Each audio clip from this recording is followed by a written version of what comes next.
The first time I saw him, I wanted to run and scream at the same time.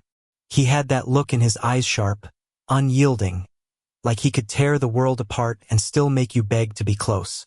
I was supposed to be just another sacrifice, a trembling Omega handed over to something I didn't fully understand. Instead, I found myself staring into his gaze and feeling my heart betray me with an unfamiliar flutter. The city smelled of rain and gasoline that night, streets empty except for the occasional hum of a late-night car. I walked carefully, every footstep an echo of my fear.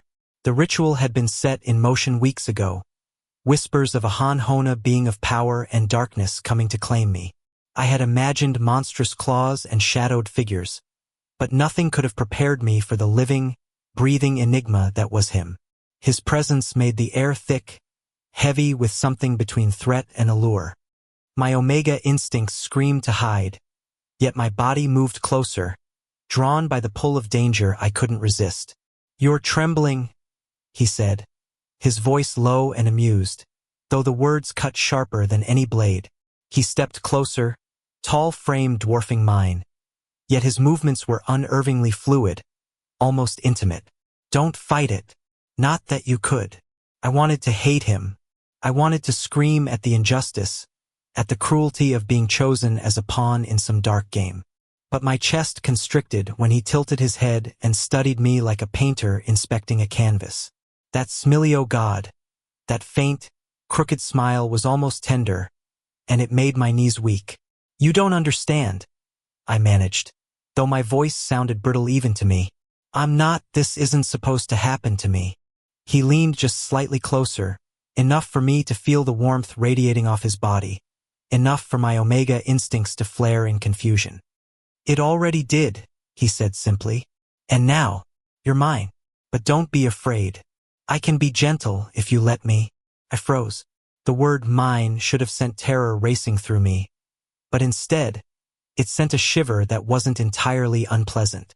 My hands gripped the edge of my coat tighter, and I realized my heartbeat wasn't just fast, it was synced with the rhythm of his presence, as if some invisible thread had tied us together the moment he claimed me. The ritual was supposed to strip me bare, to force me to submit in terror, but as he led me through the empty streets, something entirely unexpected began to take root. A strange sense of safety, twisted together with longing. He didn't rush. His touch was firm but careful, like he was afraid of breaking something fragile. And in that carefulness, I felt the first trace of hope in days, a dangerous, exhilarating hope. When we reached the secluded loft where he kept his presence veiled from the world, the rain still dripping off the fire escape, he finally let the silence stretch between us. I had expected chains, screams, a relentless coldness, but he simply watched me, eyes scanning every inch of me as if reading some story only he could comprehend. "You're not like the others," he murmured. "You're alive in a way I didn't expect, and I don't hurt what's alive. Not fully." His words were a paradox. Threat and comfort tangled in each syllable. I wanted to run into his arms, and yet I wanted to claw my way back to safety. My mind twisted itself into knots trying to understand the pull, the danger, the impossible attraction I felt toward the very being who could have destroyed me.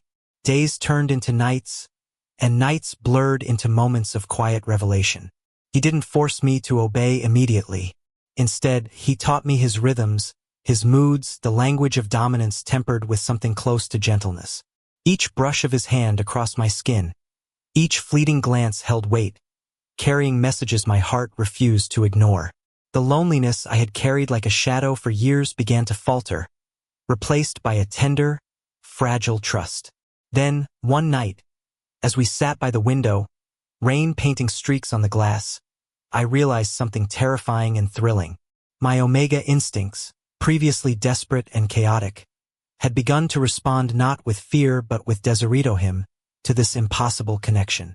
I shivered, not from the cold, but from the truth of it. I was his, and somewhere deep inside I welcomed it. Do you feel it too?" I asked, voice barely above a whisper, heart hammering against ribs that suddenly felt too small. He turned to me, eyes soft but sharp, predatory yet protective. "Every second," he admitted. Every second I've been near you. You're mine, yes, but more than that. You're something I never expected to find. Something I can't let go. It wasn't the surrender I had feared. It wasn't the terror I had imagined. It was a complicated, heart-stopping mix of fear, longing, and unspoken promises that wove around us like the storm outside. And in that storm, I realized, maybe being sacrificed wasn't the end.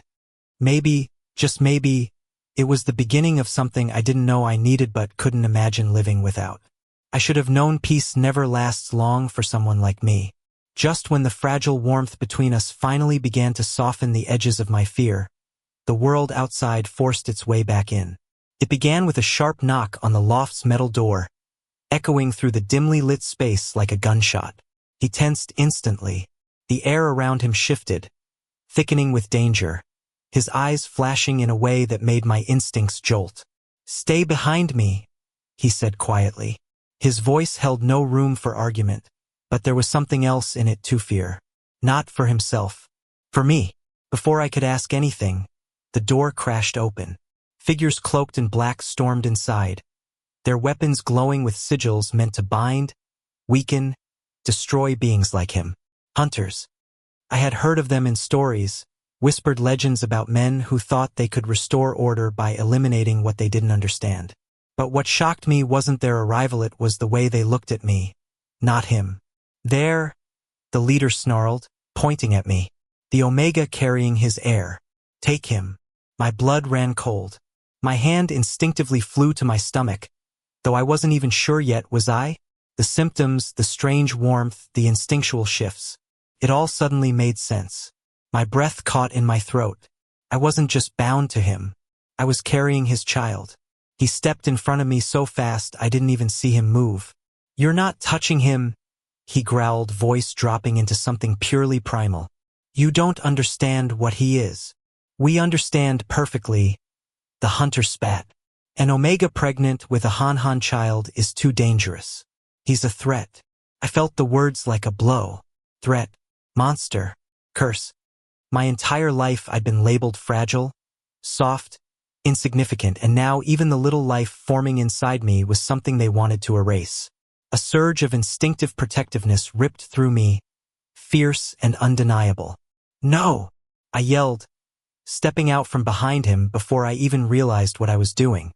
"You don't get to decide that. You don't know him. You don't know us." He whipped around toward me, shock flickering across his normally unreadable face. For the first time, I saw real fear in his eyes, not for himself, not for the hunters, but for what might happen to me. And that realization strengthened something inside me I hadn't known was there. Before they could advance, he grabbed my hand and pulled us both through the back of the loft, shadows bending around us as his power surged. The walls trembled, lights flickered. With a swirl of dark energy, he forced open a rift that led us out into the rain-soaked alley behind the building. We ran. The storm hammered the ground around us, thunder cracking overhead, and yet all I could hear was the pounding of his heart, steady, strong, guiding me. His hand wrapped around mine like a lifeline. My chest burned, my legs ached, but every instinct screamed at me to keep going. When we finally stopped, breathless and soaked, we were in the quiet outskirts of the city.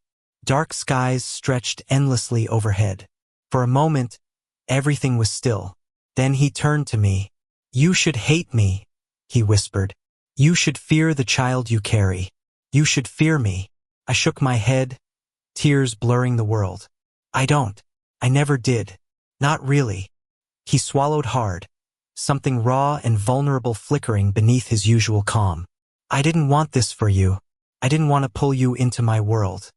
But when I realized you were mine, truly mine, it was already too late. You saved me," I said. "You protected me. You cared. That was never too late." For the first time, he looked away, not because he was hiding something dark, but because he was overwhelmed. "I've lived centuries without wanting anything," he murmured. "And then you came along and ruined everything." I laughed softly through my tears. "You're welcome." He let out a breath that was almost a laugh. Almost. But the world didn't care about our momentary peace. The hunters weren't far behind. The glow of their sigils flickered in the distance. I could feel his power waning, opening the rift, protecting me. It had taken a toll. And then, something inside me shifted. A warmth spread through my chest, then my stomach, blossoming outward like light. His eyes widened as he felt it too. "The child," he whispered, touching my cheek gently. "He's sharing his strength with you." "I'm not letting them take him," I said fiercely. He stared at me with an expression I had never seen on him. Hope. Together we stood as the hunters closed in. I pressed my back to his, feeling our breaths sink, our instincts merging into something stronger than fear. Power surged between us, a fusion of his darkness and my fragile, glowing warmth. When the hunters attacked, the force that burst from us was blinding light and shadow weaving together, pushing them back, breaking their sigils, dismantling the threat piece by piece. In the end, they fled, defeated not by power alone, but by the bond they never understood. When silence settled again, he turned me around and cupped my face with trembling hands. "You're everything I never knew I needed," he whispered, "and everything I will spend my life protecting." I leaned into his touch, tears warm against the rain. "We'll protect each other." His forehead pressed to mine. Our breaths mingled. Our hands found one another with a softness the world had never given us. And in that storm-soaked moment, surrounded by the shattered remnants of danger, I knew one thing with absolute certainty. Being sacrificed hadn't ended my life. It had given me a family, partner, a future. And as he wrapped his arms around me, holding both me and the small life growing inside, I realized something even more powerful. I wasn't his because of fate. I was his because I chose to be, and he chose me too, forever. Thank you for listening. Don't forget to like and subscribe to stay updated with the latest videos.